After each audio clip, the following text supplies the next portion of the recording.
Deus me deu uma palavra para que eu trouxesse nessa noite. E nada mais, nada menos, nós vamos falar sobre processo. O processo que todos nós precisamos passar. Porque se você for parar para pensar em processo nos dias de hoje, você pode pensar processo da justiça, né? Mas eu estou falando de processo, de etapas na sua vida.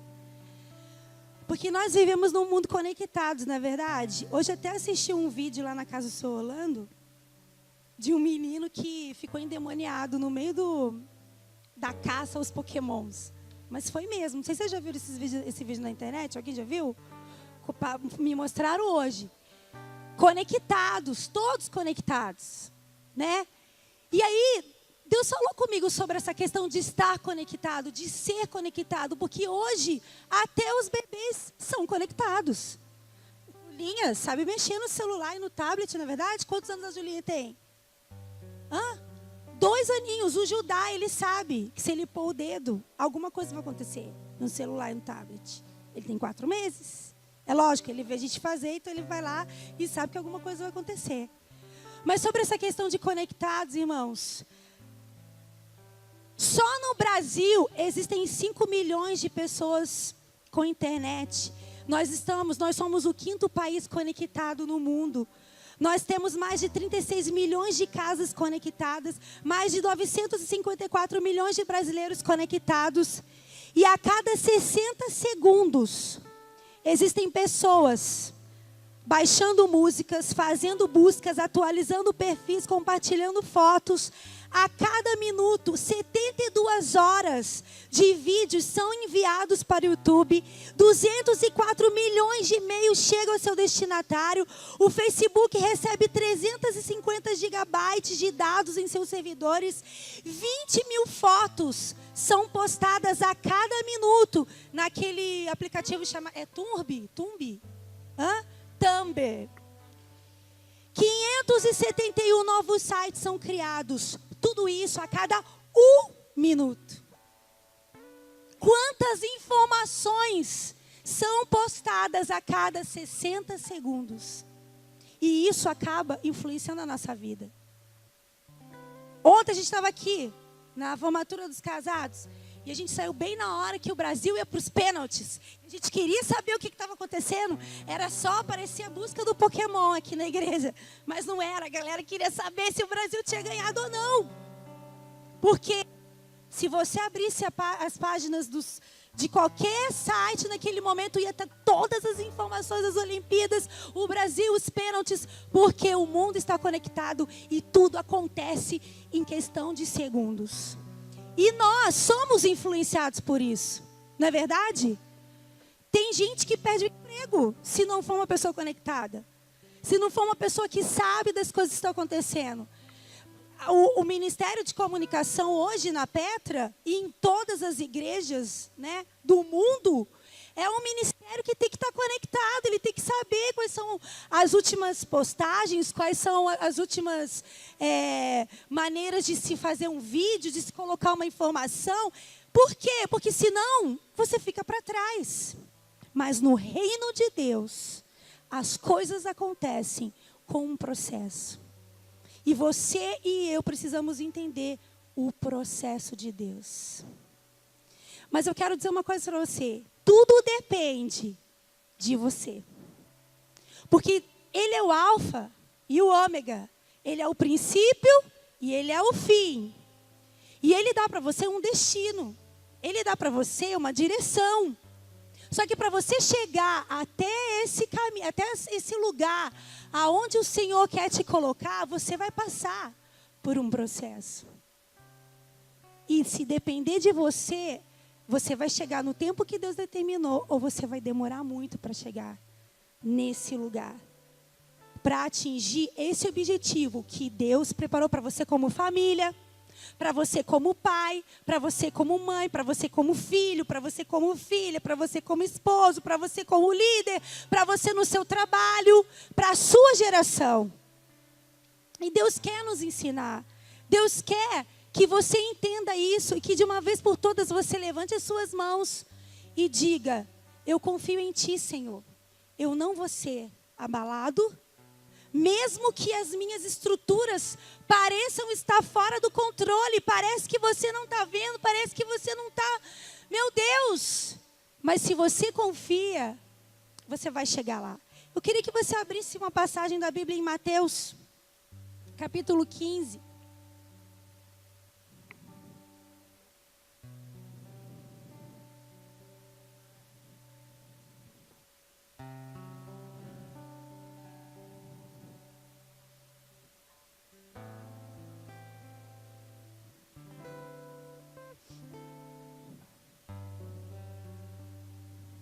Versículo 21. Partindo Jesus dali, foi para as partes de Tiro e de Sidom. E eis que uma mulher cananeia, que saíra daquelas cercanias, clamou dizendo: Senhor, filho de Davi, tem misericórdia de mim. Minha filha está miseravelmente endemoniada. Mas ele não lhe respondeu uma palavra sequer. E os seus discípulos, chegando ao pé dele, rogaram-lhe dizendo: manda ela embora, porque ela vem gritando atrás da gente. E ele respondendo disse: eu não fui enviado senão as ovelhas perdidas da casa de Israel. Então chegou a ela e o adorou, dizendo: Senhor, chegou ela e o adorou dizendo: Senhor, me socorre. Ele, porém, respondeu: não é bom pegar o pão dos filhos e deitá-lo aos cachorrinhos. E ela disse: sim, Senhor, mas também os cachorrinhos comem das migalhas que caem da mesa dos seus senhores. Então respondeu Jesus e disse: ó mulher, grande é a tua fé, seja isso feito para contigo como tu desejas. E desde aquela hora a sua filha ficou sã. É uma história que eu creio que todos nós conhecemos, que todos nós já ouvimos falar. O que aconteceu com essa mulher, que era uma mulher cananeia. Era uma mulher que, quando Davi e Salomão, eles estavam construindo o templo, eles tinham feito uma aliança com os reis de Tiro para a reconstrução desse templo. Eles tinham feito uma troca. Vocês vão enviar madeira e mão de obra especializada, e como pagamento, Salomão ia enviar o rei Hirão, os seus sucessores, os mantimentos, cereais, tudo o que a população de Tiro precisasse. Mas Etibaal substituiu o rei Hirão após a sua morte. E a sua filha era Jezabel. E ela se casou com o rei Acabe. E ela introduziu no meio do povo o culto a Baal. E isso trouxe a ira de Deus. Por isso veio o cativeiro assírio e o cativeiro babilônico. E essa mulher era descendente desse povo. Por isso que Jesus deu primeiro atenção. Ele estava dizendo: vou dar atenção ao povo de Israel, ao povo que eu criei para me adorar. E depois eu vou falar com você. E ela fala: não, mas até das migalhas que caem da mesa. Ou seja, mesmo o que sobrar do resto, eu quero. Você pode ver nessa história muitas coisas. Você pode ver nessa história uma mulher que insistiu, mesmo diante de uma pessoa muda. Porque a palavra de Deus diz que Jesus não respondeu a ela. Quantas vezes você e eu passamos por dificuldades, passamos por tribulação, passamos por momentos difíceis. Todo mundo está vendo e parece que Jesus não está vendo. E você está orando, e você está clamando, e você está pedindo, e Jesus não te responde. E Jesus não faz nada. Ele não fala nada para você. Você nem sabe como você tem que se movimentar. Jesus se calou diante dela. Aí se levantaram os discípulos dizendo: manda ela embora, ela está enchendo a nossa paciência.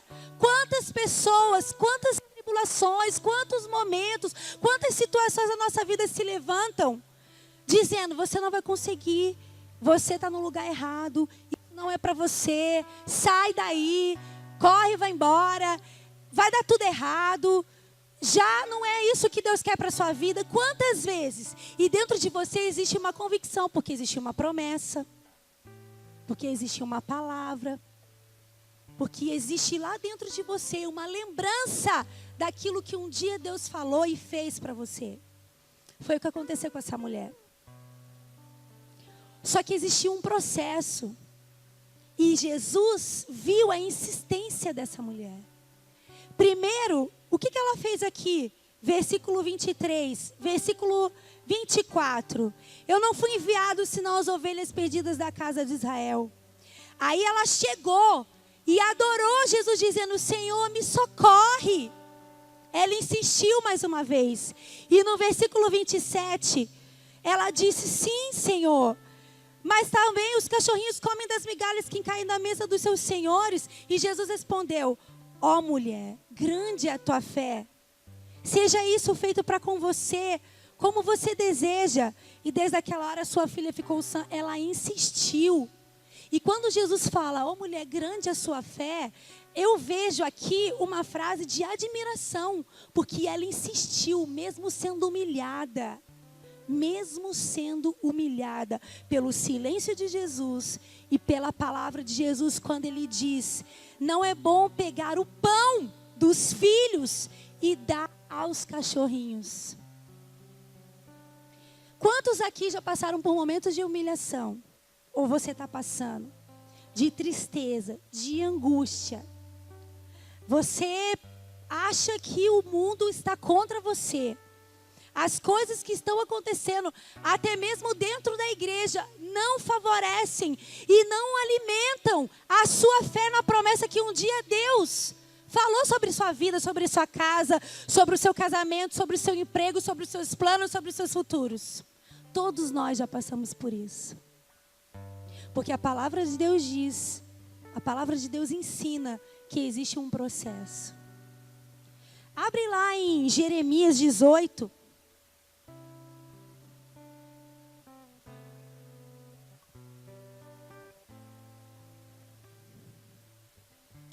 Jeremias 18 fala sobre um processo. O processo do vaso do oleiro. Diz aqui a palavra do Senhor que veio a Jeremias, dizendo: levanta-te, desce à casa do oleiro, lá eu te farei ouvir as minhas palavras. Desci à casa do oleiro. E eis que ele estava fazendo a sua obra sobre as rodas.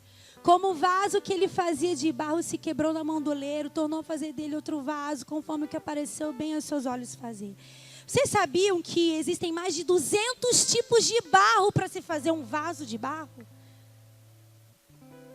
Diz que tem o barro magro, o barro gordo, o barro fino, o barro grosso, o barro molhado, o barro seco. Existem mais de 200 tipos de barro. A primeira coisa que o oleiro tem que fazer é escolher o tipo do barro que ele vai usar para ele poder fazer. E separar esse barro. E quando ele separa esse barro, ele amassa o barro. Para que ele possa preparar a massa. Quem aqui já viu uma massa, um barro? Não é uma coisa fácil de se mexer. É duro, né? E você aperta. E ele começa a pegar aquela massa, a apertar e ele deixa separado. Para curtir e depois ele vai pisar no barro. Porque quando você pisa no barro, você tira todo o ar do barro. Para que ele fique liso. Para que ele fique um vaso bonito. Um vaso perfeito. Da maneira que ele quer que seja aquele vaso. E depois que ele faz isso, ele começa a moldar a massa e afogar a massa. E ele começa a formar o vaso. Vocês já viram? Como é que é o nome daquele negócio que você põe o barro para você fazer? O vaso tem um nome. E ele começa, sabe da onde? Olaria o lugar. Mas existe uma... É tipo uma roda, exatamente.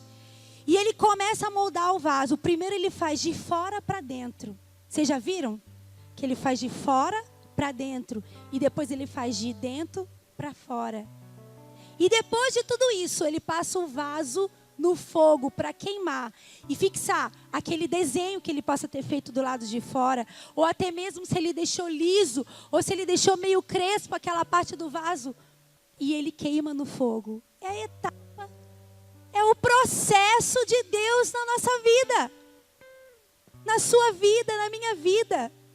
Quantas coisas, quantas pessoas aqui têm palavras que foram lhe dadas há anos atrás. Talvez você, quem aqui é criança na casa do Senhor, se converteu ainda pequenininho, ou na adolescência, ou na sua juventude, ou antes de você casar, você recebeu uma palavra do Senhor e você diz, acho que aquele profeta era mentiroso.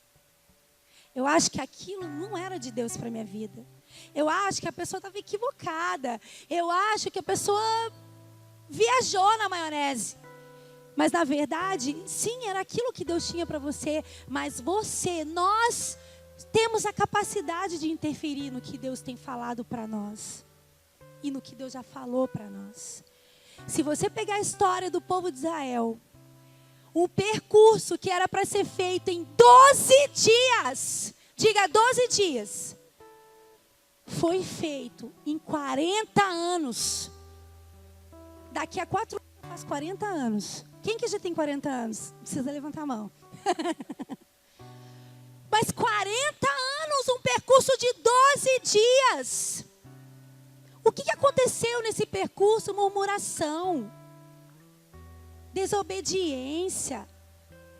Foi distorcido o foco das pessoas. Porque enquanto Moisés estava lá buscando Deus, eles queriam fazer o bezerro de ouro. E Deus mandava comida, que a comida estava ruim. Cadê a água, Moisés? Você tirou murmuração. Falta de foco.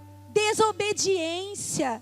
Fez um povo escolhido por Deus, que experimentou tantos milagres, passar 40 anos no deserto e não ver a terra prometida. Muitos deles. Por quê? Porque não entenderam o processo de Deus. E a pergunta de Deus para mim, para você, hoje, para essa igreja. Quantos anos tem a Petra, Wellington? 5 só? Achei que tem mais. Quantos anos, seu Orlando? Seu Orlando foi na casa dele que a gente começou. Os 6, 7. Por aí, uns 7 anos. Nós temos uma promessa, irmãos. Amém? Como igreja. E cada um de vocês tem uma promessa de Deus. O que nós vamos escolher? Passar 40 anos no deserto? Porque o nosso foco, não é isso que Deus quer. Para que se mudar lá para aquele lugar? Para que fazer isso? Para que fazer aquilo? Não, a gente está 7 anos aqui, as coisas não acontecem. E as promessas, e o que Deus falou? Talvez não tenha acontecido por causa de mim, por causa de você. Porque nós estamos, talvez até... Quando você tem... Eu estava vindo para cá, no caminho. E aí... Eu estava atrasada, né? Para variar, porque não vou botar a culpa nas minhas crianças. Mas a Helena, na hora de sair, mãe, tá frio, vou botar roupa. Eu lá fora no caminho, tudo bem, a culpa não é dela. E no meio do caminho eu queria ultrapassar o carro, né? Para chegar rápido. E Deus falou para mim assim, não, pode ir atrás, devagar, 40. Pode devagar, porque eu sou esposa do Cris, todo mundo sabe que ele dirige. Então eu tenho um pouquinho de pressa. Deus falou assim, não vai passar não, você vai ficar atrás. Tá vendo? Você está no caminho certo, Deus falou para mim, indo para o lugar que eu quero que você vá. Mas você está metendo o seu bedelho. E se eu estou te livrando de um acidente ali na frente? Se eu estou livrando seus filhos de alguma coisa que possa acontecer ali na frente? Deus falou isso para mim. Você, Renata, nós precisamos aprender que muitas das vezes nós estamos com um carro, com tudo que a gente precisa, inteligência, sabedoria, habilidade, a gente tem o diploma da faculdade, a gente tem os dons e os talentos que Deus quer para qualquer pessoa. Deus deu um lugar para a gente chegar, existe um caminho, a gente está na estrada, mas a gente está fazendo as coisas erradas. E aí, chegar lá naquele destino onde Deus quer que a gente chegue, vai demorar. Vai demorar. E se eu batesse com o carro? E se furasse um pneu? E se eu caísse no buraco? Se acontecesse alguma coisa, eu atropelasse alguém? Eu não ia chegar para o culto hoje à noite. Vocês estão entendendo? Na vida do crente, na vida de quem conhece Jesus, na vida do reino de Deus, do povo do reino de Deus, existe um processo. E talvez você esteja demorando a chegar até esse lugar, esse objetivo, porque você tem deixado coisas até muito importantes, muito legais, que até parecem ser bíblicas, e até parecem ser, nossa, que lindo que você está fazendo, Lucitânia, mas eu não quero que vocês façam isso agora, porque eu tenho outras coisas para vocês.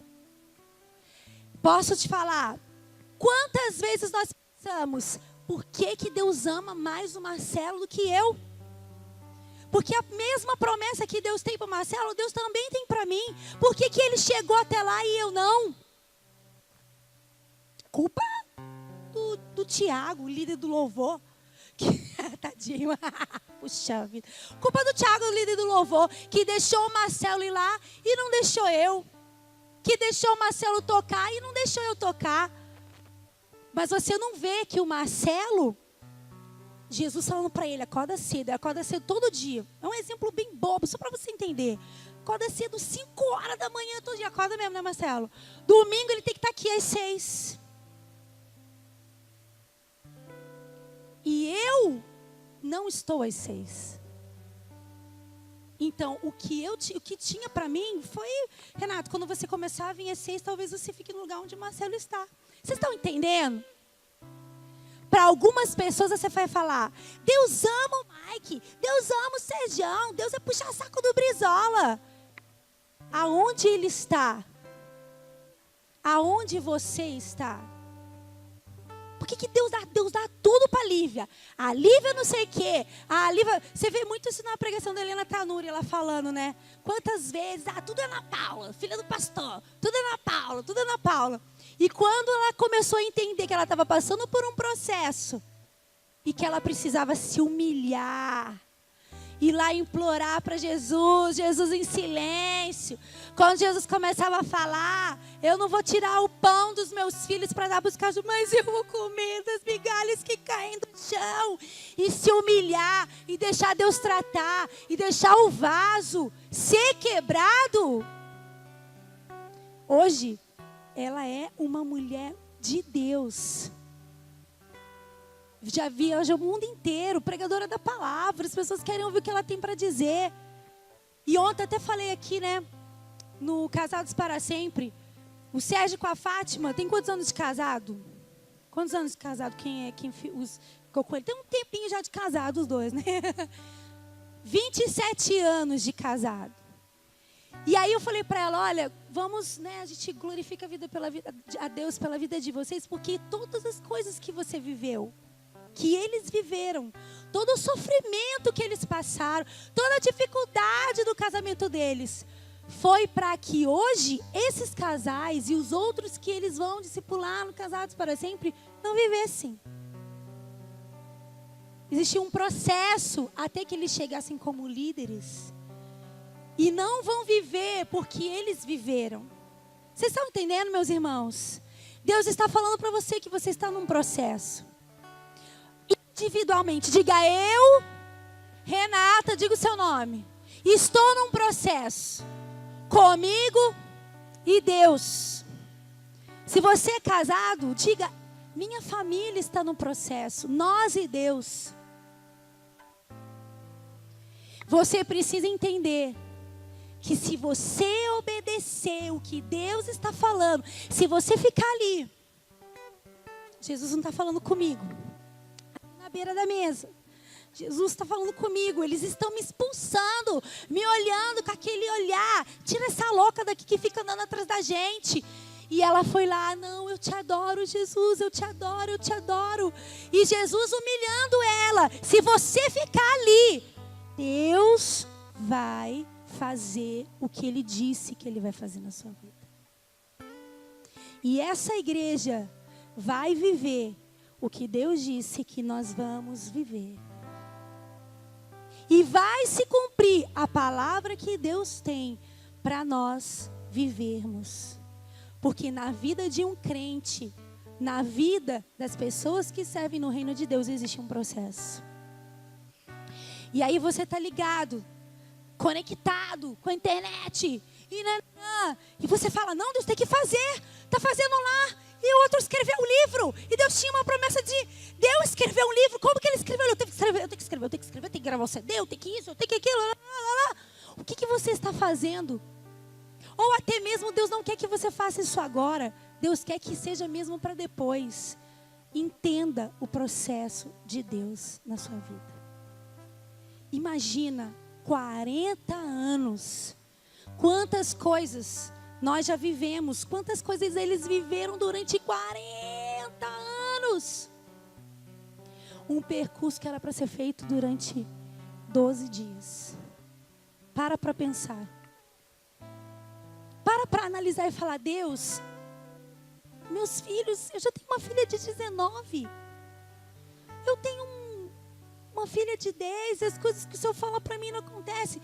Será mesmo que foi impedimento de Deus? Será que eu não interferi com as minhas ações, com a minha falta de ação, com a minha falta de fé, com a minha falta de relacionamento, com a minha murmuração, porque eles murmuravam o tempo todo. Eles perderam o foco.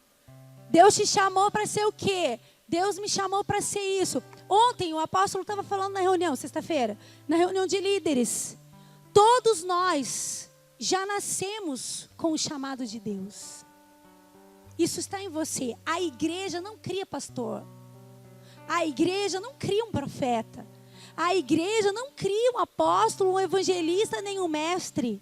Você nasce com isso. Deus planta isso dentro de você. E aí, quando Ele quer, isso se manifesta. E quando Ele quer, isso é reconhecido. Amém, irmãos? Jesus começou seu ministério com 30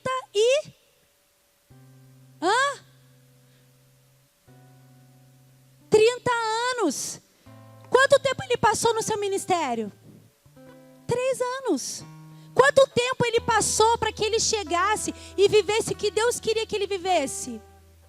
Uma vida, 30 anos. Um processo. Exemplo para que a gente entenda que nós precisamos passar por um processo. E é muito importante nós que somos adultos passar isso para os nossos filhos.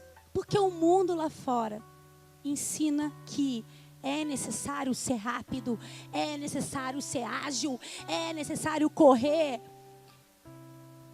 Hebreus, abrem Hebreus.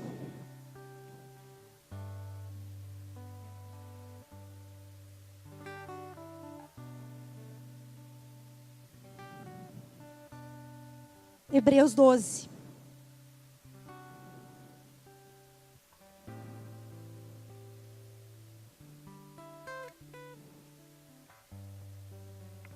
Hebreus 12 diz assim: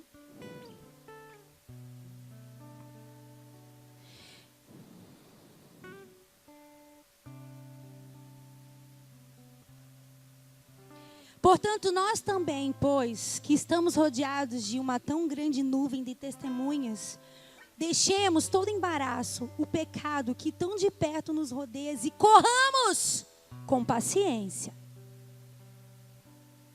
Corramos com paciência. Não existe uma contradição aqui? Como que você vai correr com paciência? Não existe isso. Você vai correr. Você vai correr. Você vai, quem corre aqui sabe disso. Daniel corre, né, Daniel? Corre pra caramba, corre um pouquinho não. Você vai correr com paciência? Jamais. Como é que é o nome do cara que ganhou das Olimpíadas? Bolt. Imagina. Você não corre com paciência, mas a Bíblia diz aqui, ó: corramos com paciência a carreira que nos está proposta, olhando para Jesus, autor e consumador da fé, o qual, pelo gozo que lhe estava proposto, suportou a cruz, desprezando a afronta, assentou-se à destra do trono de Deus. Considerai, pois, aquele que suportou tais contradições dos pecadores contra si mesmo, para que não enfraqueçais, desfalecendo em vossos ânimos. De tudo isso daqui, corramos com paciência. Vira para essa pessoa que está do seu lado. Corre com paciência. Naquilo que Deus está mandando você fazer. Já disse para você fazer. Foi o que eu fiz. Corri com paciência no carro vindo para cá. Corri com paciência. Deus, eu estou com pressa, Senhor, mas fica aí atrás. Pode acontecer alguma coisa. Você não tem ninguém, não estava com o celular, o Cristiano não está aí, pode acontecer uma coisa. Fica aí atrás. E eu consegui chegar no destino proposto, que estava no meu coração, que Deus tinha falado que era para eu fazer, que era para eu vir. Vocês estão entendendo? Deus quer isso de você. Deus quer isso de nós. E vou te falar, não vai ser confortável muitas vezes. Na maioria das vezes não vai ser confortável. E o negócio é que a gente quer celebrar a chegada. A gente quer celebrar. Vou chegar. Deus preparou isso para mim. Aconteceu. Mas existe um processo e, na verdade, uma paisagem, talvez, que Deus queria me mostrar na vinda para cá, no caminho. Você sabe que quando a mulher engravida os 9 meses, né? Todo mundo acha que... Tem gente que fala assim, para se preparar, porque não tem as coisas. Lógico que tudo isso vai acontecer durante os 9 meses. Mas é para você se preparar. Lógico, para a criança crescer, né? Evidente.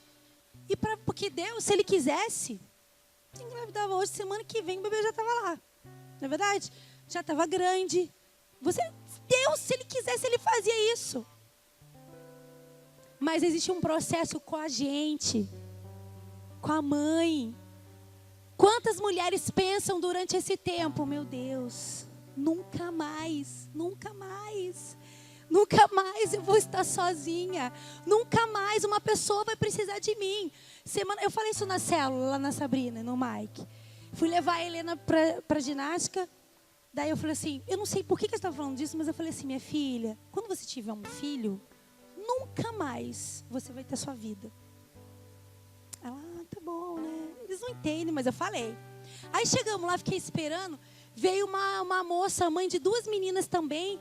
Aí eu vi que ela estava agitada. Daí eu falei, cadê sua outra menina? Ai, menina, eu fui levar ela lá do outro lado, que ela faz natação também. Ai, não sei o que. Nossa, eu estou estressada, porque eu não tenho mais a minha vida. A minha vida é a vida das minhas filhas. Agora elas estão treinando na natação. Uma delas vai para as Olimpíadas, não sei de onde, não sei o que, não sei o que. Eu falei, nossa, foi uma oportunidade, porque eu acabei falando de Jesus para ela.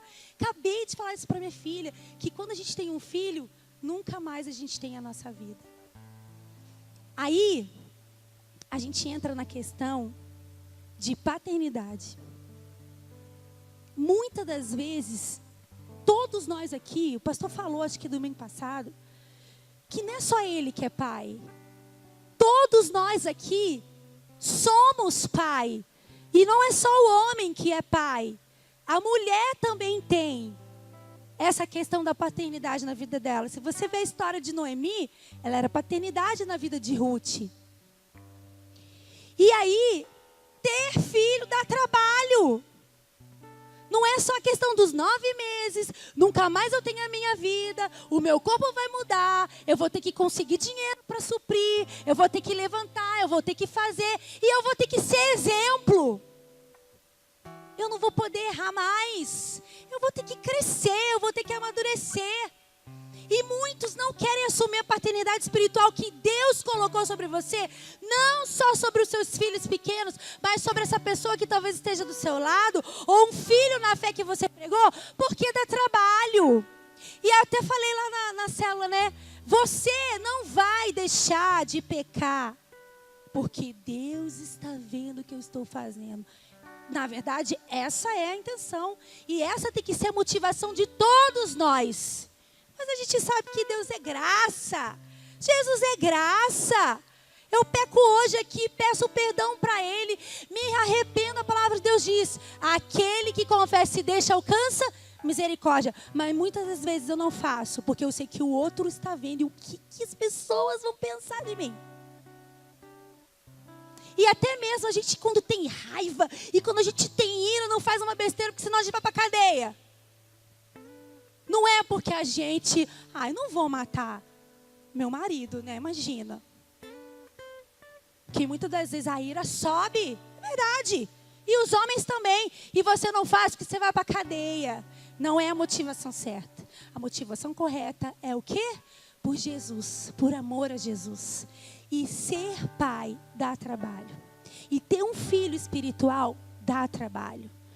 Como nossos filhos precisam, o Judá não sabe pentear o cabelo, o Judá não sabe sentar, o Judá não sabe se trocar, o Judá não sabe fazer nada. Eu tenho que estar ali com ele, eu tenho que falar daqui tantas horas. Ele deve estar chorando porque ele quer mamar, ele deve estar chorando porque ele quer dormir, ele deve estar chorando porque ele quer sentar.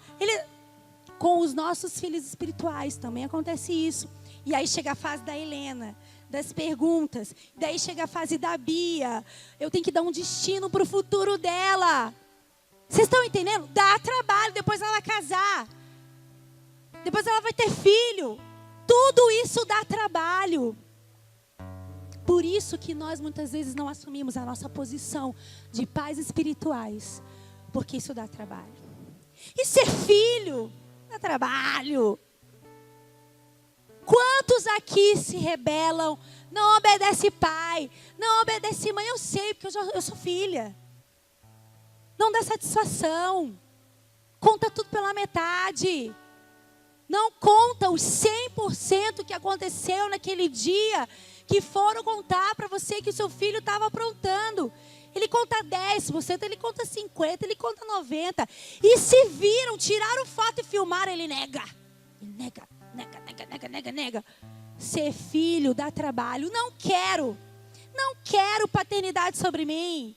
Não quero ninguém vigiando a minha vida. Não quero ninguém me dizendo o que eu tenho que fazer, o que deixar de fazer. Porque é humilhante quando eu chego para alguém e confesso as minhas fraquezas. E confesso que eu não sou nada daquilo. E confesso que lá aconteceu isso. Foi dito, quando você é um filho escondido, daí todo mundo fala, o filho perdido voltou para a casa do pai, recebido com uma mesa, uma ceia, um anel, uma sandália nova nos pés dele. Por que comigo isso não aconteceu? Porque você não é filho perdido, você é filho escondido. O pastor já pregou sobre isso. Você chega para a sua paternidade espiritual, para o seu pai, para o seu marido, sei lá para quem, e diz 50% do que aconteceu. Aí você fala, eu já contei, vamos supor, a dona Roseli, o seu João são meus pais espirituais, eu já contei para eles e não acontece nada. Eles vão me instruir segundo os 50% que eu contei. Que não vai acontecer nada. Eles vão orar. Mas aí Deus pode revelar. Cuidado. Não é verdade? Eles vão me instruir 50% que eu contei. Ser filho dá trabalho. Só que tudo isso é um processo que todos nós precisamos passar. É a história da vida. Deus criou o homem, criou a mulher. Jesus, o esposo, a figura da igreja. A esposa, a mulher. Jesus, o esposo, a figura do homem. Jesus, a esposa, a mulher. Casamento, relacionamento, intimidade. Filhos. Filhos. Que vão gerar outros filhos, que vão gerar outras famílias. E a família de Deus se multiplica. Processo, diga processo. Você precisa entender, eu preciso entender, nós precisamos entender. E precisamos nos render. Diga, eu preciso me render. E se submeter. Porque senão, você vai ver o povo chegando lá, indo para a terra prometida, indo ao destino que Deus deu para eles. A palavra, você estava lá. Você viu que Deus falou para Tânia e para o Lúcio. E daí você fala, ai, está acontecendo com eles. Vai acontecer comigo também. Mas será que você está entendendo o processo? Você está incluso nesse processo? Você está rendido a esse processo? Amém, igreja? Para terminar, eu quero que você abra sua Bíblia em Provérbios.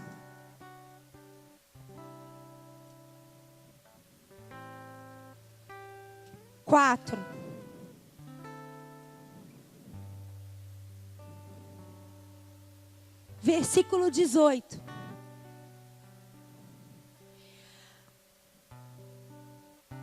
Mas a vereda dos justos é como a luz da aurora, que vai brilhando mais e mais até ser um dia perfeito.